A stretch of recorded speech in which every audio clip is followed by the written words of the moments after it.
জয় হিন্দ দোস্ত সকলৰ মাজলৈ বহুতে ভাল খবৰ এটা লৈ আছোঁ। BSF border security force head কনষ্টেবলৰ কাৰণে নতুনকৈ পদ মুকলি কৰা হৈছে আৰু ইয়াত কিমান এজ লিমিট লাগিব, কিমান এডুকেশ্যন কোৱালিফিকেশ্যন লাগিব, কিমানটা পষ্ট আছে, ফুল ইনফৰ্মেশ্যন এই ভিডিঅ'টোৰ মাধ্যমেৰে দিব বিচাৰিছোঁ। যদিহে প্ৰথমবাৰ কাৰণে আমাৰ চেনেলটোলৈ আহিছে তেনেহ'লে চেনেলটো ছাবস্ক্ৰাইব কৰি বেল আইকনটো বজাই ল'ব। যেতিয়া আমি নতুন ভিডিঅ' আপলোড কৰোঁ আপোনালোকে আগতীয়াকৈ আমাৰ ভিডিঅ'বোৰ পাবৰ কাৰণে।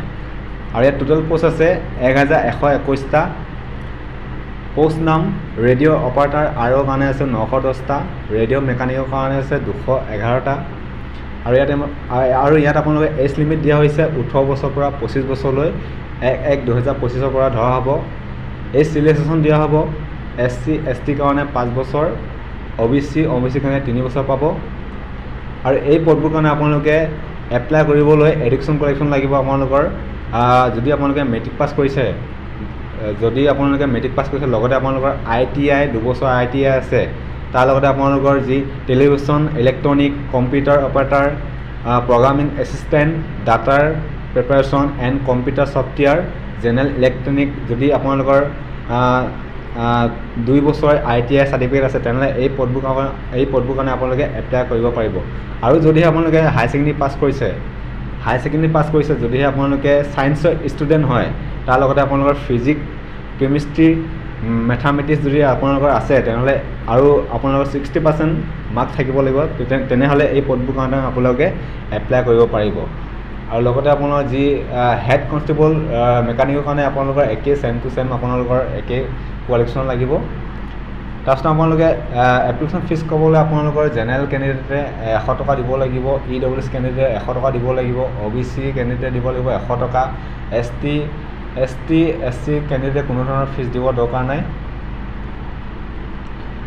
আৰু আপোনালোকৰ চিলেকশ্যন প্ৰচেছ ক'ব গ'লে আপোনালোকৰ প্ৰথমতে হ'ব আপোনালোকৰ ৰিটেন টেষ্ট, অমাৰ বেচিছত হ'ব, অমাৰ চিটত হ'ব আপোনালোকৰ। তাৰপিছত আপোনালোকৰ PST PAT হ'ব। তাৰপিছত আপোনালোকৰ ফাইনেল মেডিকেল এক্সামিনেশ্যন হ'ব।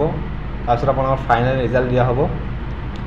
ফিজিকেল ষ্টেণ্ডাৰ্ড টেষ্ট ক'ব গ'লে আপোনালোকৰ যি আপোনালোকৰ ST আদিবাসী মেলৰ কাৰণে আপোনালোকৰ হাইটটো বিচাৰিছে 162 চেণ্টিমিটাৰ।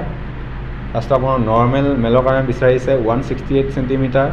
ST আদিবাসী ফিমেলৰ কাৰণে বিচাৰিছে 154 চেণ্টিমিটাৰ। তাৰপিছত আপোনাৰ নৰ্মেল ফিমেলৰ কাৰণে বিচাৰিছে 157 চেণ্টিমিটাৰ। তাৰপিছত আপোনালোকৰ যি ৰিটেন এক্সামৰ আপোনাৰ যি পেটাৰ্ণটো আপোনালোকৰ 3 ঘণ্টা হ'ব, আপোনালোকৰ 3 ঘণ্টা দিয়া হ'ব। তাৰপিছত আপোনালোকৰ 200 মাৰ্ক থাকিব।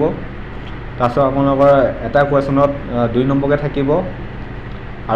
আৰু যদি আপোনালোকে এটা কুৱেশ্যন ভুল কৰিলে আপোনালোকৰ 0.50 মাৰ্ক কটা হ'ব। তাৰপিছত আপোনালোকৰ ফিজিকত থাকিব 40টা কুৱেশ্যন 80 মাৰ্ক। তাৰপিছত আপোনালোকৰ মেথামেটিক্সত থাকিব 40 মাৰ্ক। কেমিষ্ট্ৰিত থাকিব আপোনালোকৰ 40 মাৰ্ক। তাৰপিছত জেনেৰেল ইংলিছত থাকিব আপোনাৰ 40 মাৰ্ক। টোটেল আপোনাৰ 200 মাৰ্কছ থাকিব। তাৰপিছত আপোনালোকৰ ফিজিকেল এফিচিয়েঞ্চি টেষ্টত আপোনালোকৰ 1600 মিটাৰ ৰানিং হ'ব, 4 মিনিটত আপোনালোকে কমপ্লিট কৰিব লাগিব।